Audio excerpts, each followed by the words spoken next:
Assalamualaikum warahmatullahi wabarakatuh. Alhamdulillahirabbil alamin. Wassalatu wassalamu ala asrofil anbiya wal mursalin sayyidina wa maulana Muhammadin wa ala alihi wa sahbihi ajmain, amma ba'du. Yang kami hormati seluruh Bapak Ibu wali santri yang berbahagia, saya mewakili pengurus Pondok Pesantren Mabadiul Ihsan akan menyampaikan beberapa syarat-syarat santri perpulangan. Di antaranya, yang pertama, santri harus lengkap kitab Tafkisul Kutub, kitab Nasoihul Ibad. Maka ini salah satu syarat santri perpulangan. Yang kedua, ini santri harus lunas administrasi pesantren, SPP sampai bulan Mei, akhirus sanah, dahriyah pesantren, dan jariah pesantren. Untuk SPP sampai bulan Mei, terkhusus bulan April, bagi yang mengikuti laundry tetap membayar 490. Bagi yang sudah tidak mengikuti laundry, maka membayar SPP-nya khusus bulan April ini 400.000. Dan teruntuk bulan Mei, ini semua santri bayarnya 150.000. Selanjutnya untuk akhirus sanah, untuk biaya akhirus sanah ini santri diwajibkan membayar keseluruhan 250.000. Dan dariah pesantren ini 400.000. Apa itu dariah pesantren? Kemarin ada beberapa wali santri bertanya. Dariah pesantren itu ibarat seperti SPP yang ke-13. Maka semua santri ini bayar dariah pesantren. Untuk yang mau boyong, santri yang mau boyong ini cukup bayar jariah pesantren. Jariah pesantren ini dibayar satu kali selama dia mondok di Ma'had Mabadiul Ihsan. Berapa jumlah jariah pesantren? Maka sejumlah jariah pesantren ini 700.000. Apabila ada nanti ketika ada yang belum bayar, maka ini salah satu syarat santri untuk perpulangan sejumlah 700.000. Teruntuk santri yang memasuki ajaran tahun 2020, ketika masuk di pesantren ini 2020 sampai sekarang ini jariah pesantren sudah masuk pada pendaftaran awal masuk di pesantren. Maka nanti Bapak Ibu bisa dilihat untuk masuk di pesantren dulu apakah sudah bayar jariah atau belum. Ketika sudah membayar jariah, maka cukup ketika perpulangan nanti tidak usah membayar jariah lagi. Seperti itu. Terus yang ketiga dan yang keempat, ini ada administrasi asrama dan administrasi kesehatan, di mana administrasi asrama dan kesehatan ini menjadi satu. Administrasi asrama ini seperti mencangkup kas asrama. Kas asrama ini nanti dibagi menjadi dua, setengah masuk di asrama dan setengah lagi nanti masuk di kesehatan. Maka nanti tiap asrama pun juga berbeda-beda. Untuk asrama As-Sayyidi, Al-Azwar, Al-Junaidi, Al-Ghazali, sama Al-Lugho, ini kas asramanya membayar 10.000 per bulan. Untuk asrama Asy-Syafi'i per bulannya ini membayar kas sejumlah 12.000. Dan untuk asrama Ibnu Katsir ini membayar kasnya tiap 1 bulan sekali 20.000. Kas asrama tersebut nanti dibagi dua, setengah masuk kas kesehatan dan setengah nanti masuk di asrama. Dan untuk administrasi kesehatan ini dibagi dua. Yang satu tadi sudah masuk dari kas asrama, diambil dari kas asrama, dan yang satunya lagi ini salah satunya yaitu diambil ketika santri berobat. Maka ketika ada putra putri Bapak Ibu diperiksakan dengan memakai mobil pesantren, ketika belum membayar atau ketika periksa di luar tidak punya uang, maka nanti kami ganti terlebih dahulu memakai uang kesehatan pesantren. Seperti itu. Nah, terus yang kelima ini ada administrasi kebersihan. Administrasi kebersihan ini semua santri ditarik per orang hanya 5.000. Per orang hanya 5.000. Ada pertanyaan, bagaimana Ustadz ketika ada putra saya kembar, apakah harus membayar kas asrama juga hanya cukup satu atau dua-duanya? seperti kebersihan juga, seperti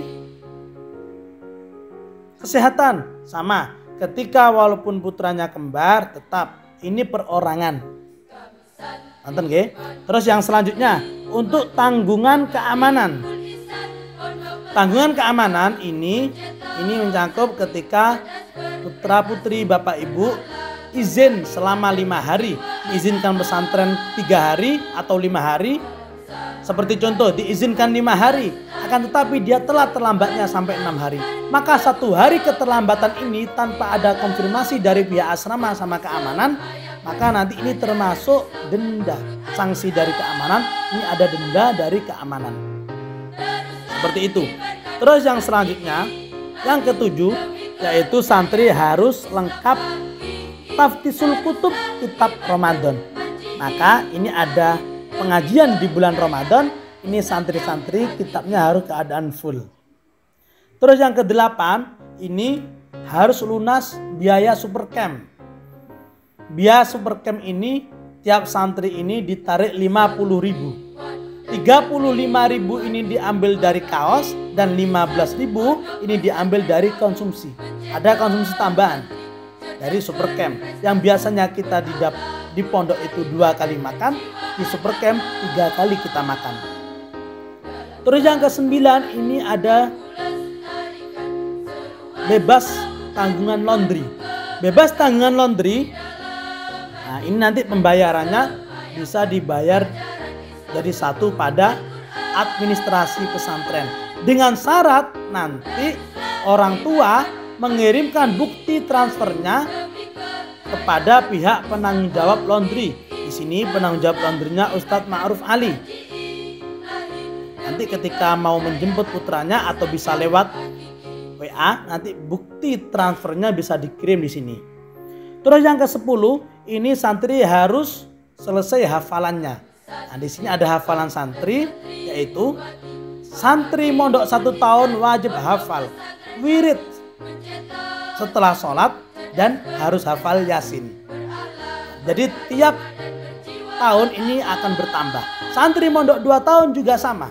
Santri mondok 2 tahun harus hafal Yasin, harus hafal wirid, harus hafal tahlil dan lain sebagainya. Sampai nanti santri mondok 6 tahun dan itu juga harus hafal beberapa surat yang sudah ditetapkan di pondok pesantren Mabadul Lisan.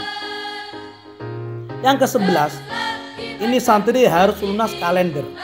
Kalender ini tiap santri ini ditarik sejumlah 35.000 untuk kalender 2022.